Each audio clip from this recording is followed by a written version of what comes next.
لا شعب في الشرقين منتصر ليفرح بانتصاري. اليوم زوجت البلاد لأهلها، وأضأت أعوام الضباب بنجمة، بدأ الظلام مسيره نحو النهار. وطرحت أسئلتي على الأموات فارتعدوا علي، فانصفق الجدار على الجدار. هي إرثة للريح أن تعوي كما شاءت، وللزيتون أن يكسو البرار. كتب الصبي إلى أبيه يقول: يا أبتي، بلادي لست أعرفها ويعجبني مزاجي. كلما سأل المعلم من أنا، قلت: الذي يحتاج أجوبة لكي يلغي الرحيل.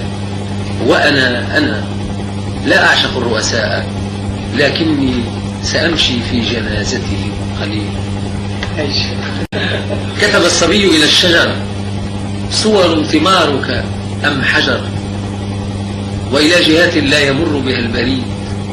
كتب الفتى هذا النشيد: ردوا إلي حبيبتي، وحبيبتي معروفة من أخمص القدمين حتى تاجها الذهبي.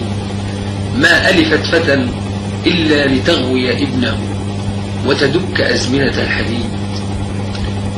كانوا وراء الباب، كانوا في القطار وفي الجدار وفي كريات الدم الخضراء. كانوا ينسخون كلامه وسماته. لم يبق سر أو ثياب داخلية. ومحمدا كان الفتى، مليون كف في يده، سكن الشوارع ساعة، مليون صوت في فمه. فمضى الخليفة هاربا للجند يستر عورته. هذا نهارك يا دمي، وعليك أن تجد الإجابة في السؤال: ما لون هذا الرمل؟ أخضر. والجبال الصلع خضر. والخريف البرلمان الخوف، أرصفة التسول والإذاعة كلها خضراء. خضراء في لون التعب، خضراء في طعم الكذب. من أين يأتي بحركم بالملح والأنهار صافية؟ لماذا كل ما فينا طريف؟ ملك وحاشية وشعب في المقابر، ثم شعب في الرصيف. هذا نهارك يا دمي، وعليك أن تجد الإجابة في الزمن. من يوم مولدنا إلينا لم نكن، أو كان يا ما كان. كان الليل إذ يأتي بأحلام تفتشها الجمارك. كم ينام ليحلم الفقراء؟ لا أدري. وكم في اليوم غير الليل والمقهى؟ أنا والفرق بين قصيدتين. قصائدي جيش من الأحلام منتشر على الدنيا، ومن مقهى تحاصرها المدينة. ينزوي الشرطي مخمورا وينسخنا، تلوذ فاتنة بجيبك كي تنام. أؤجل شهوتي وأطل من حزني على شبه الجريدة كي أرى. ماذا أرى؟ قلمي يقلم ذفره، الله والوزراء مجتمعين لعد أرباح الهزيمة. عجل يا فتى، الخمر للندامة، والحب لليتامى، والشكل للوطن. لا خمر بعد 8. قم يا أنا، وطني انتهى. وطني دقيق مثل ساعة، الكل فيه عقارب، والفرد ينتخب الجماعة.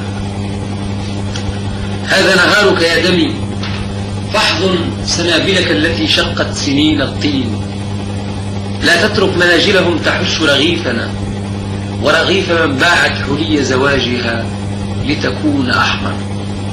واصرخ بأهلك في القبيلة عالية: يا أيها الإخوان، لسنا إخوة، ولكم تواريخ القبائل فاقرؤوها، علكم تجدون لي عذرا لأصرخ فيكم: يا أيها الإخوان، لسنا إخوة. رجل اليمين يحتاج كرسيا وجارية وحرا كالسجين. رجل الوسط يحتاج ما يحتاج محتاج فقط. رجل اليسار يحتاج عقلا صالحا للانتصار. رجل الأدب يحتاج ترجمة العروبة للعرب. وأنا وهم هم، لا شيء يجمعنا سوى ما يجمع الأضداد. في كل العصور ثلاثة: الله والحيوان والإنسان، منشطرا إلى ضدين: ضد حاكم أبدا وضد حالم أبدا. لم يغزنا جيش من الإفرنج أو فئة شريدة، لم ينشغل أحد من العرب الكرام ذوي الكلام بنجدتي، ولم يصل كفل مقابرنا الجديدة.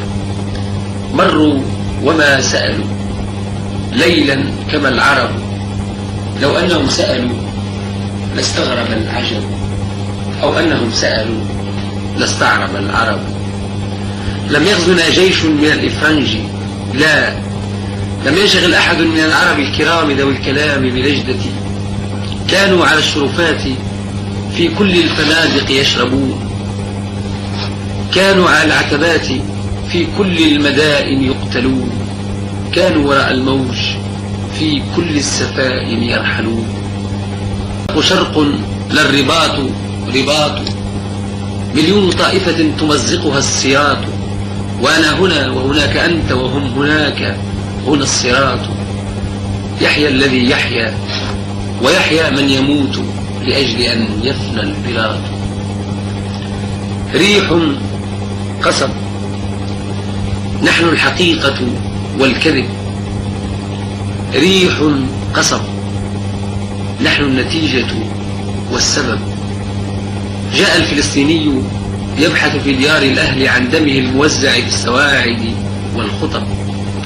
لم نعطه دبابة ليموت شرقا أو يلام، لم نعطه وطنا لشهر أو لعام، لا جريدة لا رصاص ولا حمام.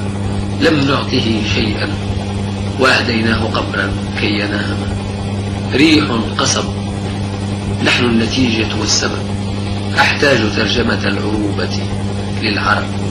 لا تقتلوا الموتى، دعونا نعرف من هم. لا تقتلوا الموتى، دعونا نعرف كم هم. ودعوا الخواتم في مكان الحب، أو قصوا الأصابع كي نعلقها على باب المدينة. ربما تأتي التي تأتي وتعرف أيها لبست يداه، وأيها في الانتخاب الحر لم يجد المثنى كي يقول لي الخيار، لي الحياة أو الدمار. يا ابن خلدون المدينة أضيق من خطار، ولكم مررت ببرنسك الحديد فساءني زمني. فاخرج من الوثن الجديد واكتب إلى الوثن المقابل ما يليق بحجمه. قل ما تريد، هذا حصانك واقف، والكف من زمن ترحب بالغريب. قل ما تريد، فلنا المدى وله الصديد. يحيى الذي يحيا ويحيا من يموت لأجل أن نحيا. يحيى التلاميذ الصغار ونادر المقهى ومجنون المدينة والفتى يحيى. تحيا حبيباتي اللواتي تركتهن إلى الصقيع، وعدت محترقا فلم يقبلنني.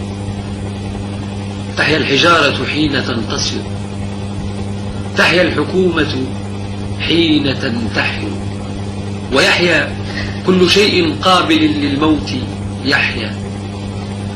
هل كنت محتاجا ل1000 من رجالي كي يصير الخبز أرخص من دمي؟